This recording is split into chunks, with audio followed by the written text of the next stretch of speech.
যেমন তুমি দিলে জমিন দিয়েছো আসমান সুখের সমাজ গড়তে দিলে তেমনি কোরআন যেমন তুমি দিলে জমিন দিয়েছো আসমান সুখের সমাজ গড়তে দিলে তেমনি কোরআন তোমার দয়া ফুরান দয়া ফুরান দয়া ফুরান তৃষ্ণা নিবারণে দিলে স্বচ্ছ সাধু পানি জঠর জ্বালা জুড়াতে আর ফল ফসল জানি তৃষ্ণা নিবারণে দিলে স্বচ্ছ সাধু পানি জঠর জ্বালা জুড়াতে আর ফল ফসল জানি পথের দিশাই তেমনি দিলে পথের দিশাই তেমনি দিলে রাসূলে আকরাম রাসূলে আকরাম রাসূলে আকরাম যেমন তুমি দিলে জমিন দিয়েছো আসমান সুখের সমাজ গড়তে দিলে তেমনি কোরআন তোমার দয়া ফুরান দয়া ফুরান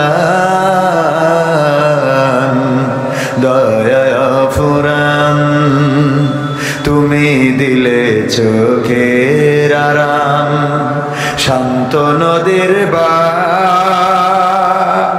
গাছ গাছালির শাখায় শাখায় পাখ পাখালির ডাক দিলে পাখ পাখালির ডাক তুমি দিলে চোখের আরাম শান্ত নদীর বাঁক গাছ গাছালির শাখায় শাখায় পাখ পাখালির ডাক দিলে পাখ পাখালির ডাক বৃষ্টি ঢেলে জীবন দিলে শুকনো মাটির বুকে আদর সোহাগ দান করেছো নানা রঙের দুঃখে বৃষ্টি ঢেলে জীবন দিলে শুকনো মাটির বুকে আদর সোহাগ দান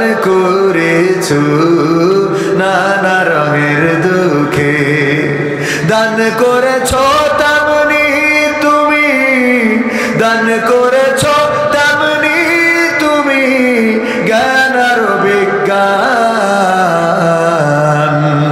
দয়া ফুরান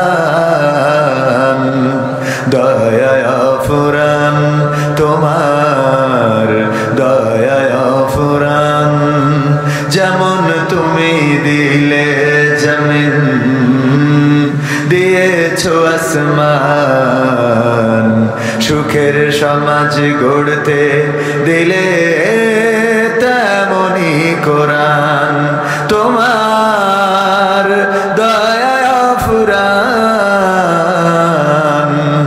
দয়া ফুরান দয়া ফুরান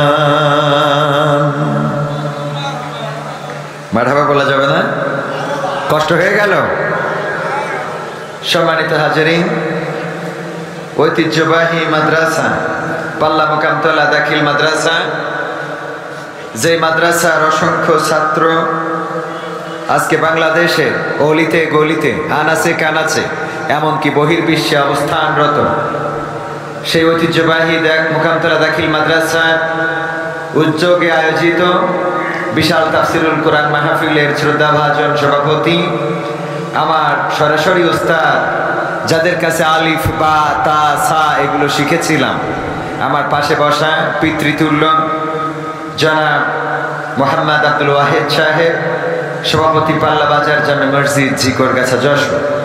এছাড়া প্রধান অতিথি হিসেবে আসন অলঙ্কৃত করেছেন অত্র অঞ্চলের কৃতি সন্তান, আমাদের এই অঞ্চলের গর্ব, বিশিষ্ট সামাজিক কর্মকাণ্ডে যিনি ভূমিকা রাখেন, আমরা বলতে পারি এই সমাজে সমাজ সেবায় যার অনেক ভূমিকা রয়েছে, জনাব হযরত মাওলানা আব্দুল মজিদ আল আজাদ সাহেব। এছাড়া বিশেষ অতিথি হিসাবে উপস্থিত রয়েছেন মোহাম্মদ শাহজাহান আলী, যিনি সভাপতি ৩ নম্বর শিমুলিয়া ইউনিয়ন বিএনপি। আছেন মাস্টার মোহাম্মদ নুরুজ্জামান সাহেব, সভাপতি ঐতিহ্যবাহী সংগঠন এশিয়া মহাদেশের বৃহত্তর ইসলামী সংগঠন বাংলাদেশ জামাত ইসলামের ৩ নম্বর শিমুলিয়া ইউনিয়নের শ্রদ্ধাভাজন আমির। এছাড়া উপস্থিত আছেন জনাব মোহাম্মদ আশরাফুজ্জামান আশা, যিনি সাধারণ সম্পাদক ৩ নম্বর শিমুলিয়া ইউনিয়ন বিএনপি। আছেন মাওলানা আইয়ুব হুসাইন, যিনি সাধারণ সম্পাদক তথা সেক্রেটারি শিমুলিয়া ইউনিয়ন বাংলাদেশ জামাত ইসলাম। এছাড়া আছেন মোহাম্মদ আলতাফ হোসেন, যিনি সাংগঠনিক সম্পাদক ৩ নম্বর শিমুলিয়া ইউনিয়ন বিএনপি। আজকে আলোচনা পেশ করবেন বাংলাদেশের প্রখ্যাত উলামায়ে কেরামদের মধ্যে অন্যতম একজন বিশিষ্ট ইসলামী চিন্তাবিদ, মুফাসসিরে কোরআন, আন্তর্জাতিক খ্যাতিসম্পন্ন মুফাসসির জনাব হযরত মাওলানা ডক্টর আবুল কালাম আজাদ বাশার সাহেব, দামাত বারকাতুহুম। আল্লাহ রাব্বুল আলামিন মুহতারামকে সহিহ সালামতে আমাদের মাঝে আসার এবং আমাদের মাঝে মূল্যবান তাকরীর পেশ করার তৌফিক দান করুন, বলেন আমিন। এছাড়া উপস্থিত গণ্যমান্য ব্যক্তিবর্গ, আমার ডানে বামে বসা অনেকেই যাদের পায়ের জুতা বহন করার যোগ্যতা আমি রাখি না, যেই মাদ্রাসার চেয়ারে বসে কথা বলছি, এই মাদ্রাসার চেয়ারে বসতে এখনো ভয় পায়, হুজুরদের সামনে এখনো চেয়ারে বসতে ইতস্ততা বোধ করি, আর সেই সকল উস্তাদদের সামনে বসে বেয়াদবের মতো কথা বলে আল্লাহ আমাকে ক্ষমা করুন। উপস্থিত আছেন আমার সামনে দিনদার ইমানদার মুসলমান ভাই বাবাজিরা, আমার যুবক কিশোর তরুণ, আগামী দিনের কান্ডারি যারা, যাদের বিনিময়ে, যাদের রক্তের বিনিময়ে, যাদের মিছিলের বিনিময়ে, যাদের রাজপথের সংগ্রামের বিনিময়ে আমরা 5ই আগস্টে দ্বিতীয় স্বাধীনতা পেয়েছি, এমন কিছু তরুণ কিশোর যুবক আমার সামনে উপস্থিত রয়েছেন। পর্দার অন্তরালে রত্নাগর্ভা মা এবং বোনেরা, মাইকের আওয়াজ যারা শুনছেন, আনুষ্ঠানিকভাবে সালাম জানাচ্ছি, আসসালামু আলাইকুম ওয়া রাহমাতুল্লাহি ওয়া বারাকাতুহু। আমরা আল্লাহর শুকরিয়া আদায় করছি যে মহান রব দয়া করে মায়া করে আমাদেরকে মানুষ হিসাবে সৃষ্টি করেছেন এবং আজ পর্যন্ত সুস্থ রেখেছেন। রাস্তায় রয়েছেন অনেকেই, বাজারে রয়েছেন অনেকেই, মাইকের আওয়াজ শুনছেন দূর দূরান্ত থেকে। আল্লাহ রাব্বুল আলামিন সুস্থ না রাখলে এই মুহূর্তে আপনাকে হয়তোবা যশোর 250 বেডে থাকা লাগতো, ইবনে সিনা আদ্দিন হাসপাতালে, কুইন্স হাসপাতালে, কোনো না কোনো হাসপাতালের বেডে শুয়ে থাকা লাগতো, ঠিক না বেঠিক? হাসপাতালগুলোতে কি সিট ফাঁকা আছে? কথা কয় না। হাসপাতালগুলোতে কি সিট ফাঁকা আছে? বরং সদরে যদি যান তাহলে মানুষ খোঁজা লাগে কোন মানুষের, বললে একটি বেডের ব্যবস্থা করা যায়। আইসিইউ গুলো খালি নাই, যশোরে এনআইসিইউ শিশুদের খালি নাই। অসংখ্য মানুষ বনি আদম তারা হাসপাতালের বিছানায় শুয়ে আছে। আল্লাহর শুকরিয়া আদায় করছি যে মহান রব ওই জাতীয় মানুষদের কাতারে না রেখে আমাদেরকে অন্তত মাহফিলে বসতে না দিলেও চায়ের দোকানে, তাসের আড্ডায়, সিনেমার আড্ডায়, টেলিভিশনের সামনে এখনো পর্যন্ত রেখেছেন। সেই রবের শুকরিয়া আদায় করার দরকার আছে না নাই? বলেন আলহামদুলিল্লাহ। মাইকের আওয়াজ যারা শুনছেন আলহামদুলিল্লাহ বলবেন এই জন্যে যে আল্লাহ যদি চাইতেন আপনাকে সিনেমার সামনে না রেখে এখন কুইন্স হাসপাতালের বিছানায় রাখতে পারতেন। আল্লাহ যদি চাইতেন আপনাকে আওয়ামী লীগের মতো পালিয়ে থাকা লাগতো, ঠিক না বেঠিক? ওপেন হতে পারে এখন। আল্লাহ চাই নাই তাদেরকে আজকে ওপেন রাখার জন্য। সুতরাং আল্লাহর শুকরিয়া আদায় করে সবাই পড়ছে আলহামদুলিল্লাহ। ওপেন কি এখন আসতে পারে? কৃতকর্মের ফল দুনিয়ায়ও ভোগ করবে, আখিরাতেও ভোগ করবে, এই কথা বলেছেন কে? আল্লাহ রাব্বুল আলামিন দুনিয়ায়ও দিবেন, আখিরাতেও দিবেন। দুনিয়ায়ও আছে, আখিরাতেও আছে। সম্মানিত ভাইয়েরা, এই জন্য যে আল্লাহ আমাদেরকে অন্তত আজকে এই পরিবেশ, এই সুন্দর সমাজ, এই সুন্দর পরিবেশে বসার তৌফিক দান করেছেন। আবারও শুকরিয়া আদায় করে সবাই পড়ছি আলহামদুলিল্লাহ। আল্লাহর শুকরিয়া আদায় করলে নিয়ামত বাড়িয়ে দেন কে? আল্লাহর শুকরিয়া আদায় করলে আল্লাহ নিয়ামত বাড়িয়ে দেন। আর যারা আল্লাহর শুকরিয়া আদায় করতে কার্পণ্য করে, আল্লাহ তাদেরকে নিশ্চিহ্ন করে দেন। আল্লাহর শুকরিয়া যারা আদায় করেনি, আল্লাহর কাছে যারা মাথা নত করেনি, ইতিহাস সাক্ষী এই দুনিয়ায় তারা লাঞ্ছিত, বঞ্চিত, অপমানিত, অপদস্থ হয়েছে। বলেন ঠিক না বেঠিক? জাকারিয়া আলাইহিস সালাম আল্লাহর কাছে সাহায্য না চেয়ে হঠাৎ করে সাহায্য চেয়েছিলেন গাছের কাছে। বললেন, ওগো গাছ, আমাকে একটু হেফাজত করো। গাছকে বললেন, গাছ বাঁচাও। আল্লাহ রাব্বুল আলামিন গাছের হুকুম দিলেন, ফাঁকা হয়ে যাও, আমার জাকারিয়ার জন্য তোমার গাছটা, তোমার বক্ষটা উদার করে দাও, তোমার বক্ষটা খুলে দাও। গাছ খুলে দিল, জাকারিয়া আলাইহিস সালাম ঢুকে গেল। তারপরে গাছটা আবার বন্ধ হয়ে গেল। কিন্তু আল্লাহ রাব্বুল আলামিন পরীক্ষা নেওয়ার জন্য যেটা করলেন, একটি কাপড়ের একটি অংশ বাইরে রেখে দিলেন। বলেন ঠিক না বেঠিক? জানেন না, জানেন না, একটা অংশ দরজার ফাঁকে রেখে দিল। কয়েকদিন আগে আপনারা দেখলেন পত্রিকায়, আপনাদের চোখে পড়তে পারে, একজন টয়লেটের উপরে যে ছোট্ট রুম থাকে, ছোট্ট যে ঘরটা থাকে, তার মধ্যে পলাইছে। পুলিশ গিয়েছে ধরার জন্য, ওই ছোট্ট ঘরটার মধ্যে পলাইছে। কিন্তু হঠাৎ করে আসবে না আসবে না ওই টাইমে বায় বাতাস এসেছে। দেখেছেন কিনা? তো ওর পরের থেকে ছেড়ে দেওয়ার কারণে পুলিশ বুঝতে পেরেছে এর পরের থেকে মাল একটা ছেড়েছে। দেখেছেন পত্রিকায় আপনারা যে একজন পলানোর কারণে পালিয়েছেন, কিন্তু বায়ু ত্যাগ করে ধরা খেয়েছেন। পত্রিকার নিউজ একেবারে কমপ্লিট সত্য, এরকম না যে ফেক নিউজ।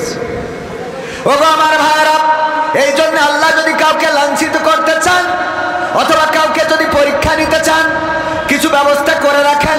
জাকারিয়া আলাইহিস সালাম যখন গাছের মধ্যে ঢুকে গেল, গাছ ফাঁকা হয়ে গেল, ঠিকই বন্ধ হয়ে গেল। আল্লাহ রাব্বুল আলামিন গাছের মধ্যে থেকে বাঁচিয়ে রাখলেন, কিন্তু কাপড়ের একটা অংশ বাইরে রেখে দিলেন। যখন কাফেরেরা খুঁজতে গেল, খুঁজতে খুঁজতে বলল, কোথায় লুকিয়ে গেল, কোথায় লুকিয়ে গেল? বলল, পালাতে তো পারবে না, এখান থেকে কোথায় নিশ্চিহ্ন হবে? খুঁজে দেখো, খুঁজে দেখো। শয়তান দেখিয়ে দিল, এই যে দেখো, গাছের মধ্যে সে পালিয়েছে, লুঙ্গির বা কাপড়ের অংশ একটু বের হয়ে আছে। ওরা বুঝে ফেললো এই গাছের মধ্যেই জাকারিয়া পালিয়েছে। জাকারিয়া আলাইহিস সালামকে শাস্তি দেওয়ার জন্য করাত নিয়ে আসলো এবং করাত দিয়ে চিরা শুরু করে দিল। গাছটা যখন চিরতে লাগলো, করাত মাথার পরে পৌঁছে গেল। যখন মাথায় লাগলো, চিৎকার করতে যাবে, আল্লাহ রাব্বুল আলামিন জানিয়ে দিলেন, ওগো জাকারিয়া, তুমি আমার কাছে সাহায্য না চেয়ে সাহায্য চেয়েছিলে গাছের কাছে। আমি গাছকে হুকুম করেছিলাম তোমার জন্য উদার হয়ে যেতে, তোমার জন্য দরজাটা করে দিতে। কিন্তু জাকারিয়া, তোমার ভুলটা হলো, তুমি নবী হয়ে আমি আল্লাহর কাছে সাহায্য চাও নাই, চেয়েছো গাছের কাছে। এই অপরাধের কারণে এখন করাত দিয়ে তোমারে চিরবে, আর এই করাত দিয়ে চিরে দ্বিখণ্ডিত করবে। তোমার শাস্তি হলো একটা বারের জন্য উহ করতে পারবা না। যদি উহ শব্দটা করো, তোমার গোটা জিন্দেগির আমল বরবাদ হয়ে যাবে, তোমার জন্য জাহান্নামটা ওয়াজিব হয়ে যাবে। সাহায্য চেয়েছিলেন কার কাছে? কথা কয় না। গাছের কাছে সাহায্য চাওয়ার কারণে আমার আল্লাহ রাব্বুল আলামিন নবীকে পর্যন্ত ছাড়েন নাই, ক্ষমা করেন নাই, করাতের চিরা খাওয়া লেগেছে। ওগো আমার ভাইরা, আর আমার দেশের সাবেক নেত্রী, জননেত্রী, ইসলামের জন্য অনেক উপকার করেছে। যখন বিপদে পড়ে গেল, আল্লাহরে রেখে সাহায্য চেয়েছে কার কাছে? দাদার কাছে। কার কাছে? দাদার কাছে সাহায্য চেয়েছে। দাদার কাছে সাহায্য চাওয়ার কারণে দাদার দেশে গিয়েছে। কিন্তু বাংলাদেশ বাবার দেশে আর আসা হবে? কথা কয় না, আসা হবে? হ্যাঁ, আসতে পারবে যদি এই বাংলাদেশে যারা শাসন ক্ষমতা গ্রহণ করবে তারা যদি তার চেয়ে জালিম হয়ে যায়, তাইলে আসতে পারে না? পারে না। কারণ ক্ষমতার মালিক কে? আল্লাহ কাউকে ক্ষমতা দেন, আবার আল্লাহ কারো থেকে ক্ষমতা কেড়ে নেন। আল্লাহ যাকে চান তাকে সম্মানিত করেন। আমার আল্লাহ বলেছেন, আমি যাকে চাই তাকে সম্মানিত করি, আর যাকে চাই তাকে অপমানিত, অপদস্থ করি। বলেন আল্লাহু আকবার। আল্লাহ যাকে চাই তাকে সম্মানিত করেন। যেই চেয়ার থেকে বলেছিল ডক্টর ইউনূসকে পদ্মা সেতুর উপর থেকে ফেলে দেওয়া দরকার, তুষ করে ফেলে দিতে হবে, বলেছিল বেগম খালেদা জিয়াকে দুইজনকে টুস করে পদ্মা সেতু থেকে ফেলে দেবে। যেই নেত্রী ফেলে দিতে চেয়েছিল সেই নেত্রী পদ্মা সেতু আছে কিন্তু নেত্রী নাই, কথা কয় না। আর যারা ফেলে দিতে চেয়েছিল সেই এখন সেই চেয়ারে, যেই চেয়ার থেকে ফেলতে চেয়েছিল। এরপরেও যারা আল্লাহর চেনে না ওদের চেনানোর আর কোনো রাস্তা নেই। এরপরেও যারা আল্লাহরে চেনে না তাদের চেনানোর আর কোনো রাস্তা আছে? যেই চেয়ার থেকে পদ্মা সেতু থেকে ফেলে দেবে টুস করে, সেই চেয়ার রয়েছে, সেই বঙ্গভবন, গণভবন সব আছে। কিন্তু একটু জাকারিয়া আলাইহিস সালামের মতো, জাকারিয়া আলাইহিস সালাম তো ভুল করে নাই। জাকারিয়া আলাইহিস সালামের মাথার পরে যখন করাত লাগলো তখন বলল চুপ থাকতে হবে, কোনো উহ শব্দ করা যাবে না।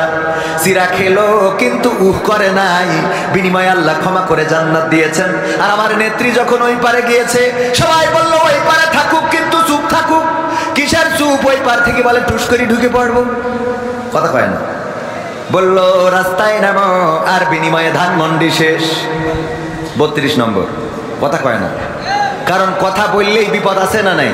আল্লাহ বললো উহ করা যাবে না, আর ওখান থেকেই ছটফট করে, খালি কয় তোমরা নামো আমি আসি। আর এই পাগল যারা রাস্তায় নামে ওদের তো চিন্তা করা উচিত কিসের জন্য, কোন সাহসে রাস্তায় নামে, যেই জায়গার সরকার সমস্ত এমপি মন্ত্রী গোষ্ঠী সুদ্ধা পালাই গেছে। তুমি চায়ের দোকানদার রাস্তায় নামো, তোমার লজ্জা থাকা উচিত, বলেন ঠিক কিনা?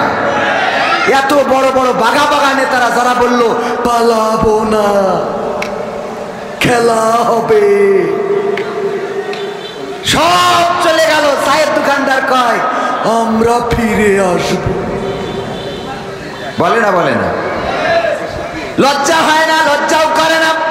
ও আমার ভাইরা, আমার কোন দলের সাথে দ্বন্দ্ব নাই, কোন দলের বিরুদ্ধে আমার বক্তব্য নাই। আল্লাহর কথা, ক্ষমতার কথা বলতে গেলাম, কারণ আল্লাহ যাকে চান তাকে সম্মান দেন, আর যাকে চান তাকে অপমানিত অপদস্থ করেন।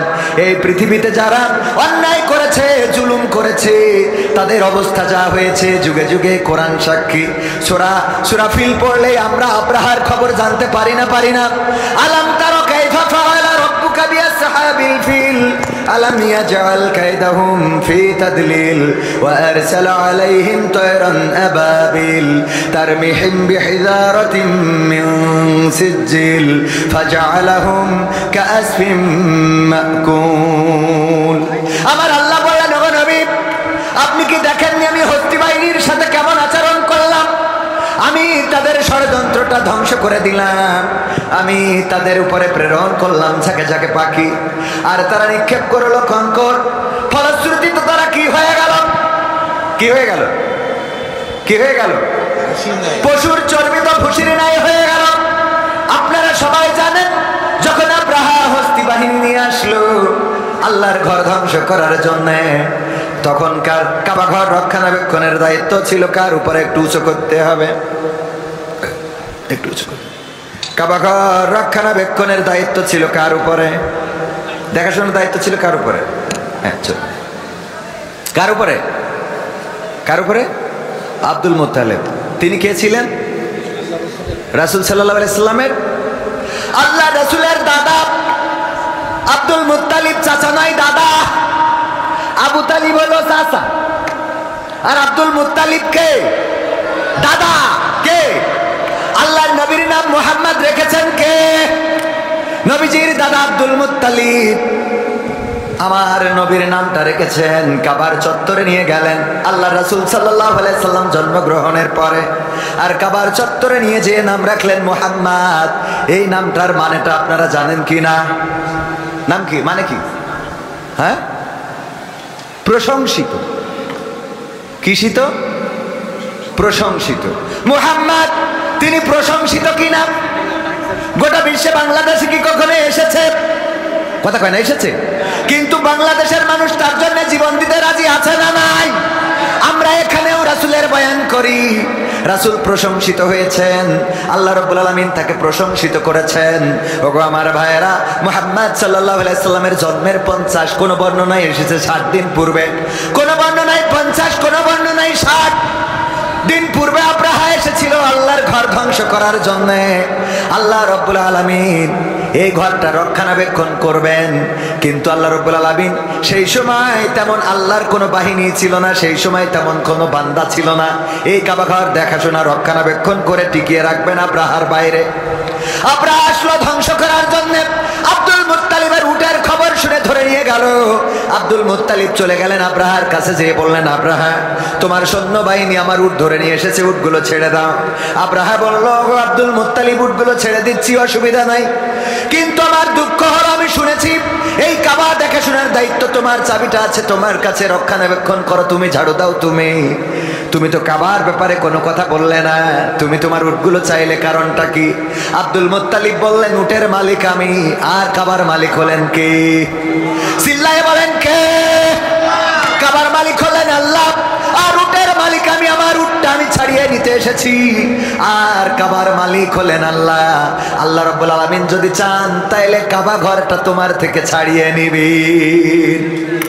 আব্দুল মুত্তালিব কাবার দরজায় গেলেন, দরজায় হাত লাগিয়ে, এখনো যারা মক্কায় মদিনায় যান তারা একটু কাবার দরজার কাছে যে হাত লাগিয়ে প্রার্থনা করার সুযোগ খোঁজে।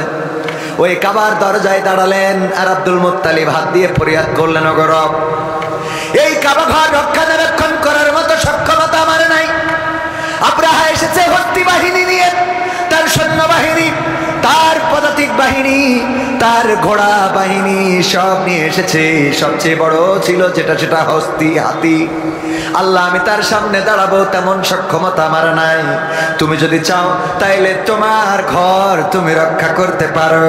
ওগো আল্লাহ, তোমার ঘর প্রয়োজন যদি থাকে তুমি রক্ষণাবেক্ষণ করো। আল্লাহ রাব্বুল আলামিন সেই ঘর রক্ষণাবেক্ষণ করেছেন, বলেন সুবহানাল্লাহ। এই জন্য আল্লাহর ক্ষমতার অস্তিত্ব আগে আপনাদের জানতে হবে, আমাদের জানতে হবে। আল্লাহ কি পারেন বর্তমান দুনিয়ায়। 41 সাল পর্যন্ত থাকতে চেয়েছিল শেখ হাসিনা সরকার, আলেমদেরকে ধরেছে, মেরেছে, নির্যাতন করেছে, এমন কোন ভালো মানুষ নাই যার নামে মামলা নাই, ঠিক না বেটে? একবার আমাদের এক হুজুর বললেন, আমি চা খাওয়ার জন্য, আমাদের বলল, কিছু লোক বলল চলেন আলহাজের চায়ের দোকান থেকে চা খেয়ে আসি। আমি গেলাম, যাওয়ার পরে চায়ের দোকানদারের দেখে বুঝলাম যে এই লোক তো আলহাজ হইতে পারে না। আলহাজ তো হবে হযরত মাওলানা আব্দুল মজিদ আল আজাদ সাহেব, চেহারা সুন্দর, টাকাও আছে, পয়সাও আছে, যশোরে থাকে, উনার টাকা আছে, উনি আলহাজ হবে। চায়ের দোকানদার কি করে আলহাজ হয়? চেহারাও ভালো না, ঠোঁটের অবস্থা খারাপ, এরকম আছে না? বক্তা যে জিজ্ঞাসা করলেন, আলহাজ এটা কি তোমার দোকান? হ্যাঁ। তুমি কি করে আলহাজ হইলা? হজ করেছো কত সালে? কয় হুজুর বিয়াদবি, মাফ করবেন, আমি আলহাজ না, হজ করি নাই, হজ করার মতো টাকা নাই। তাইলে তোমার এই দোকানের নাম আলহাজ হইল কেমনে যে আলহাজের চায়ের দোকান? চায়ের দোকানদার কয়, হুজুর আল্লাহর কসম করে বলি আমি আলহাজ না, তবে আমি একটা কথা বলতে পারি, আমি হলাম জেল হজ। কি হজ? কি করে জেল হজ? হুজুর আমি ফ্যান্সি ডিলের ব্যবসা করতাম, গাঞ্জার ব্যবসা করতাম। কিসের ব্যবসা?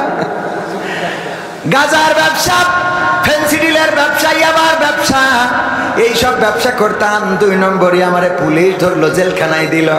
জেলে এসে দেখি, ওরে আল্লাহ, আমি ছাড়া আর ভালো মানুষ একটাও নেই, সব দাড়িওয়ালা, টুপিওয়ালা, পাঞ্জাবিওয়ালা, জুব্বাওয়ালা। মাওলানা মুফতি, জামাতের আমির, বিএনপির নেতা, কথা কয় না, সব জেলখানায়, শুধু আমি একমাত্র ভালো মানুষ, বাকি সব অপরাধী। জিজ্ঞেস করি, আমার মামলা তো একটা, আর যার জিজ্ঞেস করি কয় 32টে, 36টে, 72টা, 73টা, এত বড় বড় পাপী। আমি এটা দেখার পরে চিন্তা করলাম, আহারে আল্লাহ, তুমি আমারে হেদায়েত দিবা বুঝতে পারি না, এত কায়দা করে তুমি হেদায়েত দিয়ে দিলে। যেই জেলখানায় এত বড় আলেমেরা আসে, আমি আল্লাহ ওয়াদা করলাম এই জেলখানা থেকে বের হওয়ার পরে আমি আর গাঞ্জার ব্যবসা, ডাইলের ব্যবসা করব না। আমি জেল থেকে মুক্তি পাওয়ার পরে এই জন্য চায়ের দোকান খুলে বসেছি। আমার যত কাস্টমার ছিল ওরা উপহাস করে আমারে বলে আমার আলহাজ বলে ডাকে। আসলে হুজুর আমি আলহাজ না, আমি হলাম জেল হজ। কথা কি বোঝা গেছে? এই অবস্থা ছিল না? ছিল না? ধরলেন, মারলেন, পিটালেন, জেলখানায় ভরলেন, মামলা দিলেন, হামলা করলেন, এই মানুষগুলো আজকে স্বাধীনভাবে ঘুরে বেড়ায়, এই মানুষগুলো আজকে আপনার আমার সামনে চোখের সামনে ঘুরে বেড়ায়। আর যেই মানুষগুলো নির্যাতিত করলেন, লাঞ্ছিত করলেন, এই মানুষগুলো এখন রাস্তায় বের হওয়া তো দূরের কথা, ঘর বাড়ি ছেড়ে কোথায় গেছে খুঁজে পাওয়া যায় না। এমপিরা সব কোথায় গেল, মন্ত্রীরা সব কোথায় গেল, কোথায় কাদের কাকা? তাদের সারা দেশটা এখন লাগে ফাঁকা ফাঁকা। পালাবো না, পালাবে না, পালাবে না, যাই না তবু দেখা, পালাবে না, পালাবে না, যাই না তবু দেখা। তাদের সারা দেশটা এখন লাগে ফাঁকা ফাঁকা, ওদের সারা দেশটা এখন লাগে ফাঁকা ফাঁকা। আইন মন্ত্রী আটকে গেল আইনেরই ফাঁকে, দাড়ি ছাড়া দরবেশের ভণ্ড ভণ্ড লাগে। আইন মন্ত্রী আটকে গেল আইনেরই ফাঁকে, দাড়ি ছাড়া দরবেশের ভণ্ড ভণ্ড লাগে। শুনছি কত নেতা নেত্রী খাইতেছে ভাই ডান্ডা, বিচারপতি কালামানিকের ফাটিয়েছে আন্ডা। পলকের ঝলক গেল, পলকের ঝলক গেল থামিয়ে নেটের চাকা। তাদের সারা দেশটা এখন লাগে ফাঁকা ফাঁকা, ওদের সারা দেশটা এখন লাগে ফাঁকা ফাঁকা। কই গেল সেই সংসদেতে মমতাজের গান, কোথায় গেল হযরত বলা স্বামী মুসলমান? কই গেল সেই সংসদেতে মমতাজের গান, কোথায় গেল হযরত বলা স্বামী মুসলমান? ইনু মেনন দীপু মনি আছে কারাগারে, বাপ করিলেও পাপ কখনো ছাড়ে কি আর তারে? কোথায় গেল স্পিকারের, কোথায় গেল স্পিকারের দৃষ্টি আঁকা বাঁকা? তাদের সারা দেশটা এখন লাগে ফাঁকা ফাঁকা, ওদের সারা দেশটা এখন লাগে ফাঁকা ফাঁকা। কোথায় গেল আরাফাত আর ব্যারিস্টার সুমন, কথা বলার সময় তারা করেনি ওজন? মুরগি কবির খাইছে ধরা, জাফর কোথায় আছে? গোপনে কি সেও গেল মোদি দাদুর কাছে? কোথায় গেল সালামের, কোথায় গেল সালামের কাড়ি কাড়ি টাকা? তাদের সারা দেশটা এখন লাগে ফাঁকা। লাগে না, লাগে না। আমরা রমজানের মাস চলে গেল, করে কুমড়া দিয়ে বেগুনি ভাজা যায় এটা শিখতে পারলাম না। আগেই শিখাইয়ে দিয়েছে কেমন করে কুমড়া দিয়ে বেগুনি বানানো যায়, কেমন করে কাঁচামরিচ শুকিয়ে রেখে বর্ষাকালে আবার ভিজাইলে যাতা হয়ে যায়, কেমন করে আপনার কাঁঠাল দিয়ে বার্গার বানানো যায়। আমার দাদারা বলল আমাদের আর পেঁয়াজ দেবে না। আমার দাদারা আবার বলে জয় শঙ্কর কি বলল, তারা নাকি আমাদের দেশের সবচেয়ে বেশি শুভাকাঙ্ক্ষী, কল্যাণকামী নাকি দাদারা, কথা কয় না। কয়দিন আগে জয় শঙ্কর 2 দিন আগে বলেছে এই বাংলাদেশের কল্যাণ যারা চাই সবচেয়ে বেশি চাই ভারত। বলেন নাউজুবিল্লাহ। ওরাই আমাদের এত কল্যাণ চাই যে বর্ডারে গেলেই আমাদের দেশের মানুষগুলোকে পাখির মতো গুলি করে হত্যা করে। বলেন ঠিক না বেঠিক?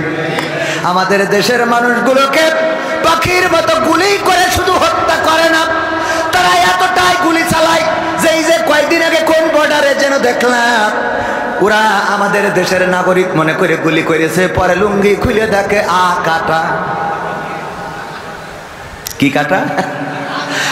কাটা মানে নিজেদেরটা নিজে মেরে দিয়েছে। কারণ এত মারা মারে রে যে কোনটা নিজের কোনটা পরের বুঝতে পারে না। আমাদের এত শুভাকাঙ্ক্ষী যে আমাদের দেশের উন্নয়নে যার এত ভূমিকা, পদ্মা সেতু, মেট্রো রেল, যেই নেত্রী বানাই দিল এক্সপ্রেসওয়ে, এলিভেটেড হয়ে, তারপরে যে টানেল বানাইলো, রাস্তা পাকা করে দিল, ঘরে ঘরে চাকরি দিল, 10 টাকা চাউল খাওয়াইলো, কুমড়ো দিয়ে বেগুনি বানানো শিখালো, আমাদেরকে পেঁয়াজ ছাড়া রান্না শিখালো, বার্গার বানানো শিখালো কাঁঠাল দিয়ে, গোশতের অভাব পূরণ করা কাঁঠাল দিয়ে শিখাই দিল। এত উন্নয়ন উন্নয়ন উন্নয়ন, সেই নেত্রীরে ওরা নিয়ে যেয়ে আমাদের দেশ মারিয়ে দেশ, কথা কয় না। এটা কি ওরা যদি আমাদের শুভাকাঙ্ক্ষী হইতো তাহলে এত উন্নয়ন যে করি দেশে তার কি ওই দেশে নিয়ে যাইতো? আবার আমার ডক্টর ইউনূস বলল আমাদের ওইটা লাগবে, তাও দিতে চাই না, কথা কয় না। ডক্টর ইউনূস বলল তোরা সব বন্ধ করে দিছিস, অসুবিধা নাই, আমাদের ভিসা দিস নে, অসুবিধা নাই। ভিসা বন্ধ করে দিলি, এম্বাসিগুলো বন্ধ হয়ে গেল, অসুবিধা নাই।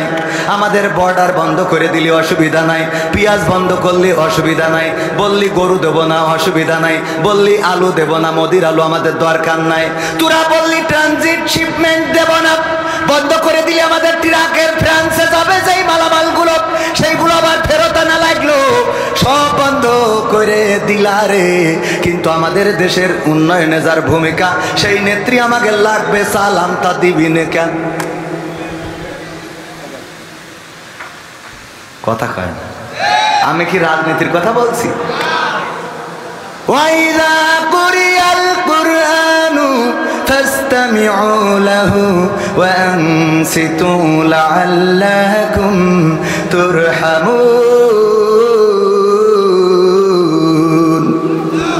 আল্লাহু আকবার জয় বলা যাবে না? আল্লাহর নাম নিতে যাদের কার্পণ্য বোধ হয়, মৃত্যুর পরে প্রথম যেই শব্দটা উচ্চারণ করা লাগবে, সেই শব্দটা শেখ হাসিনা নয়, বঙ্গবন্ধু নয়, জিয়াউর রহমান নয়, খালেদা জিয়া নয়, ডক্টর শফিকুর রহমান নয়, ডক্টর ইউনূস নয়, সেই নামটা কি? বলবে মান রব্বুকা, তোমার রবকে। ওই দিন যদি বলেন আমার রব জাতির পিতা বঙ্গবন্ধু শেখ মুজিবুর রহমান হবে নাকি? জিয়াউর রহমান হবে নাকি? ডক্টর শফিকুর রহমান হবে নাকি? জামাতের নেতার নাম বললে ছেড়ে দেবে না? ছাড়বে না। সরমানের পীর সাহেবের নাম বললে ছেড়ে দেবে না? দেবে না। ওই দিন যেই নামটা বলা লাগবে, সেইটা কার নাম? চিল্লাইয়ে বলেন, কার নাম? আল্লাহ বলেন ফাযকুরুনি আযকুরকুম ওয়াশকুরুলি ওয়ালা তাকফুরুন। যখন তোমরা যদি আমাকে স্মরণ করো, আমিও তোমাদেরকে স্মরণ করব। আর আমার নিয়ামত খেয়ে তোমরা অকৃতজ্ঞ হইও না। কিন্তু আমরা মানুষ এতটাই অকৃতজ্ঞ যে আল্লাহ আমাদের হাত দিলেন, পা দিলেন, চোখ দিলেন, কথা বলার শক্তি দিলেন, যে আল্লাহ আমাদের কান দিলেন শোনার জন্যে, চোখ দিলেন দেখার জন্যে, হাত দিলেন ধরার জন্যে, পা দিলেন চলার জন্যে। আল্লাহ রাব্বুল আলামিন আমাদের স্ত্রী দিলেন সুখের জন্যে, সন্তান দিলেন প্রশান্তির জন্যে, আমাদের গাছে গাছে পাখি দিলেন চোখের শান্তির জন্যে, নদীর পানি দিলেন আমাদের আত্মার প্রশান্তির জন্যে, গাছে গাছে ফল দিলেন। এই খেজুর গাছগুলোর রসগুলো খান। যখন খেজুর গাছের মাথা কাটেন, কেমন সুস্বাদু রসটা বের হয়ে আসে, কেমন মেশিন আল্লাহ করে দিলেন। ওই বই যেখানে আপনি এই যে ইরি ধানের ক্ষেতের কাছে খেজুর গাছ, ওখানেই দাঁড়ানো নারকেল গাছ, ওখানেই দাঁড়ানো কলা গাছ, ওখানেই দাঁড়ানো তাল গাছ, বেল গাছ, ওখানেই দাঁড়ানো লিচু গাছ। আল্লাহ রাব্বুল আলামিন দেখেন শুধুমাত্র পানি শোষণ করে, আর খেজুর গাছের মধ্যে কি এমন দিয়ে দিলেন, কপাল দিয়ে যখন ওই পানিটা বের করে, ভাড় কি ভাড়, ওইটা মিষ্টি রসে আপনার জন্য আপনার রিজিক হয়ে চলে আসে। ওইটা জ্বালাইলে আবার গুড় হয়, তারপরে পাটালি হয়। সবাই জোরে জোরে বলেন সুবহানাল্লাহ। চিন্তা কি করেছেন কখনো? এই পানিটা চুষে নিল আপনার ছালর পানি, আপনার ডিপটি বয়েলের পানি, খেজুরের রই শিকড় দিয়ে চলে গেল, গাছের মধ্য দিয়ে বের হইল, আর সেটা রস হয়ে গেল, জ্বালাইলে আবার গুড় হয়, পাটালি হয়। আমার আল্লাহ কত সুন্দর করে আপনার জন্য এমন রিজিকের ব্যবস্থা করলেন। যখন পৃথিবীর কোথাও পানি নাই, এক ফোঁটা পানির জন্য হাহাকার, তখন আপনি নারকেল গাছ থেকে দুইটা ডাব পালেন। কোন রব কত সুন্দর করে সুস্বাদু পানির ব্যবস্থা করে রেখেছেন। নারকেলের ডাবটা কাটলেন, পিনকি দিয়ে পানিটা বের হয়ে গেল, তারপরে ঢকঢক করে মেরে দিলেন, আর বললেন নারকেল গাছটা আল্লাহর শুকরিয়া আদায় না করে বলেন নারকেলের ডাবটা খুব ভালো ছিল।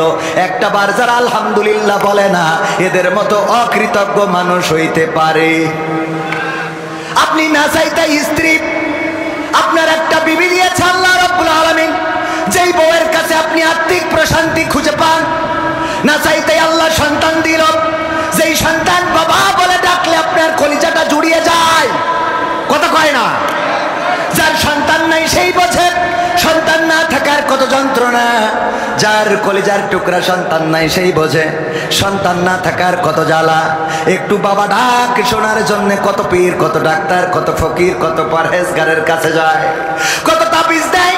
আমার ওয়াহেদ হুজুরের কাছে আসা, হুজুর গো দেখেন কোনো কেউ বন্ধ করে রেখেছে কিনা, আমার তো এতটা বছর বিয়ে হয়ে গেল সন্তান হয় না। যে আল্লাহ না চাইতে আপনার সন্তান দিল, আপনাকে বাবা বাবা বাবা বলে ডাক দেয়, আপনার স্ত্রীকে মা মা বলে ডাক দেয়, আপনার মাকে দাদি দাদি বলে ডাক দেয়, আপনার বাবাকে দাদা দাদা বলে ডাক দেয়, এত সুন্দর সন্তান আল্লাহ না চাইতে দিল, সেই আল্লাহর শুকরিয়া আদায় করে না। বন্ধুরে বলে, দোস্ত এক কান লাঠি পয়দা করেছি, মিষ্টি খাতিয়ে আসিস। কি পয়দা করিস? আবার নতুন করে এখন যদি জিজ্ঞাসা করা হয়, দোস্ত বিয়ে করেছো কিনা, কয় 3 বছর হলো। আগের সময় যদি জিজ্ঞাসা করা হয়তো, ভাই বিয়ে করেছেন কত বছর, 5 বছর, সন্তান আদি আছে নাকি, কয় আল্লাহর মাল 2টা দিয়েস। আল্লাহর মাল কথা কয় না, বলতো না আল্লাহর মাল 2টা দিয়েছেন। আর এখন যদি জিজ্ঞাসা করেন, দোস্ত বিয়ে করেছো নাকি, কয় করেছি। কয় বছর? 3 বছর। বাচ্চা কাচ্চা হয়েছে নাকি, কয় এখনো নিইনি। ওই এখনো নিইনি। আগে আল্লাহ দিত আর এখনো নেই, এখনো নিইনি। কেন? কয় আমার স্ত্রী বলছে আরো কদিন ফিতরিং মেরে নি, আরো কয়েকদিন আমরা একটু এনজয় করি, তারপরে আমাদের আলোচনা হয়েছে বিয়ের 5 বছর পরে সন্তান নেবো, ও নেবে। ও আর যদি কারোর হয়, যদি জিজ্ঞাসা করেন কয়টা, 2টা, আর চিন্তা আছে, আর ও এখন বলে না যে আল্লাহ কি আর দেবে নাকি, এইটা বলে না, কয় আর চিন্তা আছে নাকি, মানে ও চিন্তা করলে হবে, কথা কয় না। আসলে কি ওর চিন্তায় সন্তান হয়? ওর চিন্তায় সন্তান হয় না। তাই যদি হতো তাইলে নিঃসন্তানী যারা আছে তারা কত আল্লাহরে ডাকে, কত চিৎকার চেঁচামেচি করে, কত ফকির, কত আউলিয়ার কাছে যায়, কত ডাক্তারের কাছে। আমার আল্লাহ কোরআনে বলে দিয়েছে, নগবান দ্বারা শুনে নাও, আমি যাকে চাই তাকে সন্তান দান করি, যাকে চাই তাকে কন্যা সন্তান দিই, যাকে চাই তাকে ছেলে সন্তান দিই, যাকে চাই তাকে ছেলে ওদি মেয়ে ওদি। আর আমি আল্লাহ যাকে চাই তাকে কোনো সন্তানই দিই না। বারবার সন্তান হয়, মেয়ে হয়, এমন অনেক মানুষ আছে না নাই? মেয়ে হওয়ার কারণে স্ত্রীর পরে নির্যাতন করে। ও বাবা বেগম সাহেব, এবার যদি তোমার মেয়ে হয় তাইলে আমার নিকে কেউ ঠেকাতে পারবে না, আছে না নাই? ও নিকে করবে। বারবার কেন মেয়ে হয়, বারবার কেন মেয়ে হয়? আমার আব্বা একটা ঘটনা বলতেন, একবার একজন ব্যক্তির একটা করে 3টা 4টা মেয়ে হয়ে গেছে। প্রতিবার মেয়ে হইলেই নির্যাতন করে স্ত্রীকে। ও স্ত্রী এবার গর্ভের সন্তানটা যেন ছেলে হয়, কিন্তু ছেলে এবং মেয়ে বানানোর দায়িত্ব কার? চিল্লায় বলেন কার? আল্লাহ রাব্বুল আলামিন যাকে চান তাকে ছেলে দেন, যাকে চান তাকে মেয়ে দেন। 4 নম্বর সন্তান যখন গর্ভে বললো যে এবার যদি ছেলে না হয় তাইলে তোমার কিন্তু আমার সাথে সংসার করা হবে না, বাড়ি থেকে বের করে দেব। আল্লাহর কাছে কাটাকাটি করলো, রব আমার তো ক্ষমতা নাই, আমি একটা ছেলে বানিয়ে দেব। গর্ভের সন্তান তুমি দিয়েছো, তুমি চাইলে ছেলে বা মেয়ে দিতে পারো। আমার স্বামী তো বারবার ছেলের প্রত্যাশা করে, আল্লাহ তুমি যেটা কল্যাণকর মনে করো সেটা দিয়ে দাও। আল্লাহ রাব্বুল আলামিন ওই সন্তানটাও মেয়ে দিয়েছেন। পুরুষটার রাগ আরো বেড়ে গেল, নির্যাতন করলো, নিষ্পেষণ করলো, আবার গর্ভবতী 5ম নম্বর, আবার নির্যাতন শুরু করে দিল। যদি এবার ছেলে না হয় তাইলে কিন্তু এইবার খেলা ফাইনাল, তোমার বলো শেখ হাসিনার সাথে দাদার দেশে পাঠাই দেব।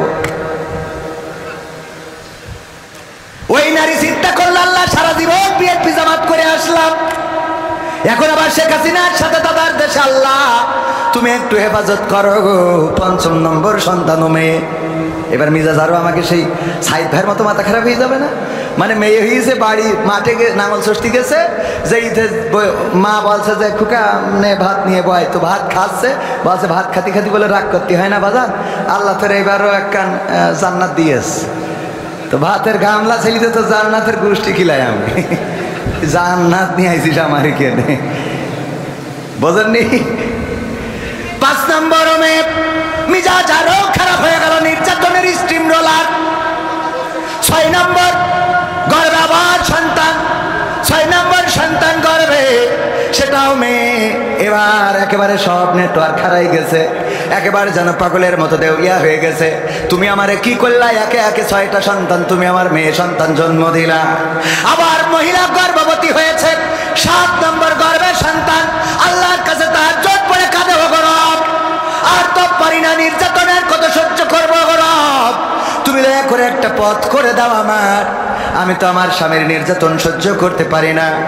আল্লাহ রাব্বুল আলামিন গভীর রাতে ওই স্বামীকে স্বপ্ন দেখালেন। স্বামী স্বপ্ন দেখেন, বিচারের দিন চলে এসেছে, হাসরের ময়দান, হাসরের মাঠে দাঁড়ানো, বিচার ফয়সালা হয়ে গেছে।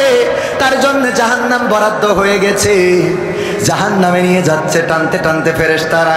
যখন প্রথম জাহান্নামের দরজায় গিয়েছে, যে দেখে সেই দরজায় বড় মেয়েটা দাঁড়ানো।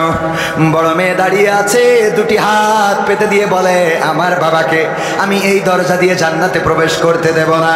যেই বাবা আমার দিনের পর দিন কষ্ট করে মানুষ বানিয়েছে, লেখাপড়া শিখিয়েছে, আমার আহার যোগান দিয়েছে, সেই বাবাকে আমি এই জাহান্নামে ঢুকতে দেব না। দ্বিতীয় দরজায় যখন নিয়ে গিয়েছে, মেজে মেয়ে দাঁড়ানো। তৃতীয় দরজায় সেজে মেয়ে এমনি ভাবে একটা একটা একটা একটা করে দরজা। 6 নম্বর দরজায় দেখে ছোট মেয়েটা দাঁড়ানো, বলে আমার বাবাকে এই জাহান্নামে ঢুকতে দেব না। যখন 7 নম্বর দরজায় নিয়ে গিয়েছে, তখন ওই 7 নম্বর দরজায় আর কেউ নাই। অমনি ধাক্কা দিয়ে জাহান্নামের মধ্যে ফেলে দিয়েছে। ঘুমের মধ্যে ঘুম ভেঙে গেছে, চিৎকার করে স্ত্রীকে উঠে পড়ে, ওগো স্ত্রী, তোমার কাছে আর কোনো চাওয়া নাই, আর কোনো দাবি নাই। তোমার কাছে দাবি হলো গর্ভের সন্তানটা এবারও যেন মেয়ে হয়ে যাই। মেয়ে দেওয়ার মালিককে, ছেলে দেওয়ার মালিককে।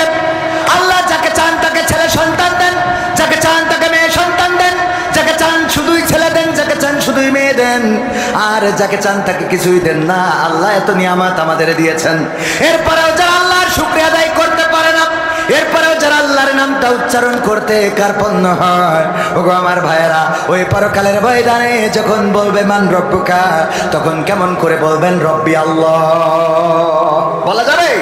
ওয়াইযা কুরিয়াল কুরআনু ফাসতামিউ লাহু ওয়া আনসিতু লাআল্লাকুম তুরহামুন।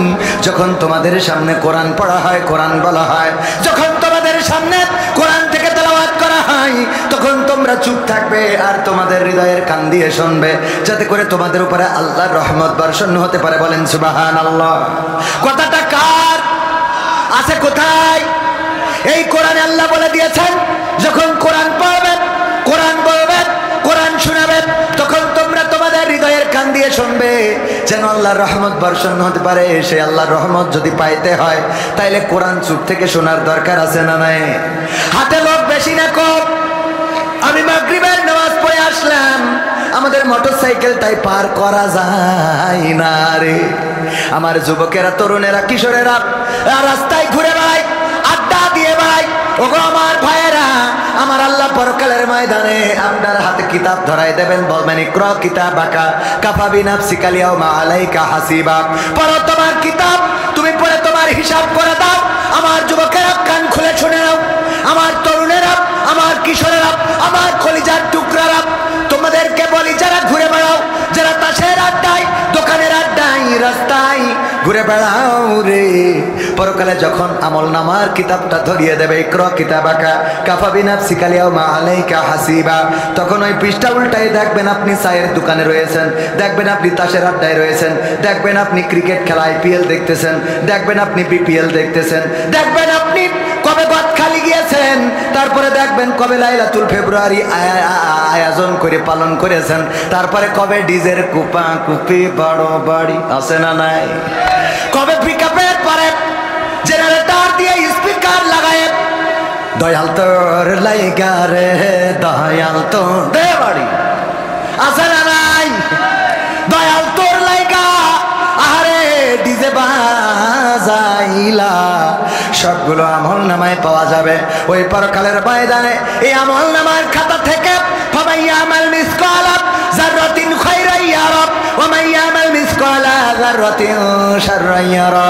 যাররা পরিমাণ ভালো কাজ সেটাও দেখিয়ে দিবেন কে, আর যাররা পরিমাণ খারাপ কাজ ওইটা দেখাবে না। কথা কয় না? ওটাও দেখানো হবে। আমার স্ত্রী আমার থেকে কোনটা লুকায়, আর আমি আমার স্ত্রী থেকে কোনটা লুকাই, সেটাও পরকালে প্রকাশ হয়ে যাবে রে। আমার স্ত্রী অনেক কিছু আছে আমার থেকে লুকানোর চেষ্টা করে, মনে করে এইটা যদি না জানে রে তাইলে ভালো হবে, কিন্তু দেখা গেল আমি জেনে যাই। এরপরেও লুকানো আছে না নাই? আবার আমার স্ত্রী থেকে আমি অনেক কিছু লুকাতে চাই, সেইগুলো আবার আমার স্ত্রীও জেনে যেতে পারে, তারপরেও আছে না নাই? সব প্রকাশ করে দিবেন কে? যারা পরিমাণ ভালো কাজ সেটাও দেখাবেন, যারা পরিমাণ খারাপ কাজ সেটাও দেখাবেন। সব পরকালের ময়দানে প্রকাশ হয়ে যাবে। ওগো আমার ভাইয়েরা, ওই পরকালের ময়দানে আজকের এই মাহফিলে যারা এসেছেন, বসেছেন, আল্লাহ রাব্বুল এটার ওসিলায় জীবনের গুনাহ খাতাগুলো মাফ করে দিতে পারেন। আপনার যদি বলার সুযোগ দেয়, বান্দা বলো দেখি তোমার আমলনামায় কোনো ভালো কাজ আছে নাকি, পৃষ্ঠা উল্টাইতে উল্টাইতে উল্টাইতে গাঁজা টানা, বিড়ি টানা, ফেন্সি খাওয়া, ইয়াবার ট্যাবলেট গিলা, সব কিছুর মধ্যে মাহফিলটাও পাওয়া যাবে না? যাবে না? খারাপ কাজ যেমন থাকবে, ভালো কাজও থাকবে। যদি আল্লাহ সুযোগ দেয়, বান্দা পাইছো নাকি, পৃষ্ঠাটা উল্টায় বলবেন আল্লাহ 12 এপ্রিল 2025 সাল, দেখো এই সালে আমি পাল্লা মুকাবতলা দাখিল মাদ্রাসায় বসেছিলাম কোরআন শোনার জন্য। ও আল্লাহ, যদি চাও, তোমার এই নবী বলেছে এটা রিয়াজুল জান্নাত, যে জান্নাতের বাগানে বসে আমি তোমার বাণীগুলো শুনেছি। আল্লাহ, এই ওসিলায় জীবনের গুনাহ খাতা মাফ করে দিতে পারো। আমার আল্লাহর এত দয়া, এত মায়া রে, এই মাহফিলের ওসিলায় গোটা জীবন জিন্দেগির গুনাহ ক্ষমা করে দিতে পারি। আল্লাহর এই ক্ষমতা আছে না নাই?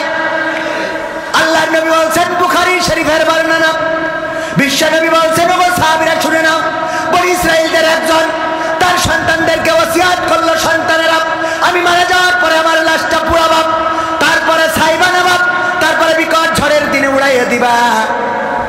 আল্লাহর নবী বলেন, ওগো আমার সাহাবীরা শুনে নাও, লোকটি মারা যাওয়ার পরে তার সন্তান ওই লাশটারে পুড়াইলো, ছাই বানাইলো, তারপরে উড়াইয়ে দিল। এখন আল্লাহর বানাতে পারল না। ও পারে? হ্যাঁ, কি আল্লাহ বানাইতে পারে না? পারে না। আল্লাহ রাব্বুল আলামিন বললেন, কুন, হও, ফায়াকুন, হয়ে গেল। আল্লাযী খালাকাল মাউতা ওয়াল হায়াতা লিয়াবলুয়াকুম আইয়ুকুম আহসানু আমালা ওয়া হুয়াল আজিজুল গফুর।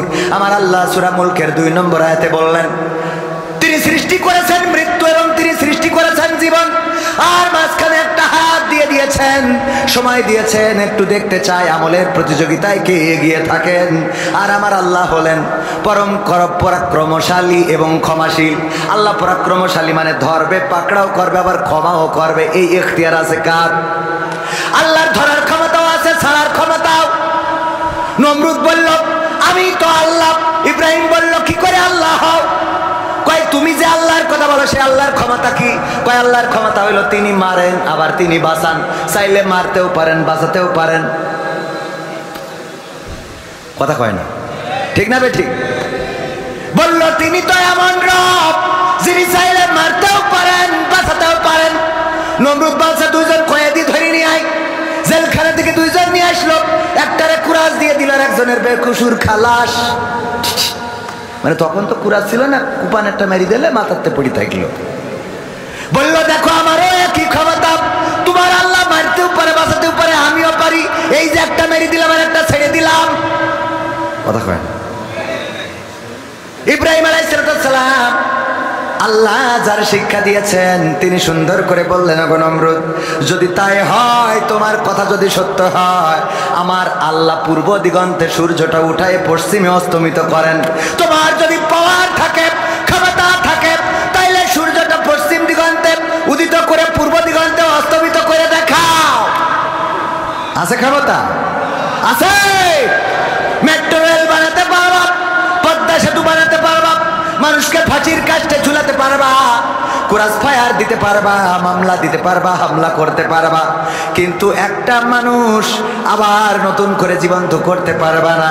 নিজের হায়াত শেষ হয়ে গেলে নিজের হায়াতটা আর বাড়াইতে পারবা? কথা কয় না? বাড়ানো যাবে? নিজের চেয়ারটাও ধরে রাখার ক্ষমতা কি আছে?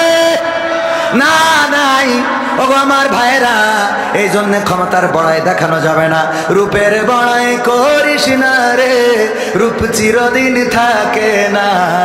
রূপের বড়াই কইরো না ভাই, রূপ চিরদিন থাকে না। নিজের মুখটা দেখা একদিন হইবে তোমার যন্ত্রণা, নিজের মুখটা দেখা একদিন হইবে রে তোর যন্ত্রণা। সময় হইল বড় শিক্ষক, সব দিবে শিখাইয়া, সুখের জীবন থাকবে না রে, দেখবে না কেউ চাইয়া। সময় হইল বড় শিক্ষক, সব দিবে শিখাইয়া, সুখের জীবন থাকবে না রে, দেখবে না কেউ চাইয়া। মরার আগে মরবি রে তুই, জ্বালা সইতে পারবি না। মরার আগে মরবি রে তুই, মুখটা দেখা একদিন হইবে তোমার যন্ত্রণা, নিজের মুখটা দেখা একদিন হইবে রে তোর যন্ত্রণা। কিসের এত বড়াই তোমার মাটির দেহ লইয়া, ময়রা দেখো পোকামাকড় শেষ করবে সব খাইয়া। কিসের এত বড়াই তোমার মাটির দেহ লইয়া, ময়রা দেখো পোকামাকড় শেষ করবে সব খাইয়া। এই দুনিয়া ছাড়তে হবে অহংকার আর কইরো না, এই দুনিয়া ছাড়তে হবে অহংকার আর কইরো না। নিজের মুখটা দেখা একদিন হইবে তোমার যন্ত্রণা, নিজের মুখটা দেখা একদিন হইবে রে তোর যন্ত্রণা। ক্ষমতার বড়াই কইরো না ভাই, সে আর চিরদিন থাকে না।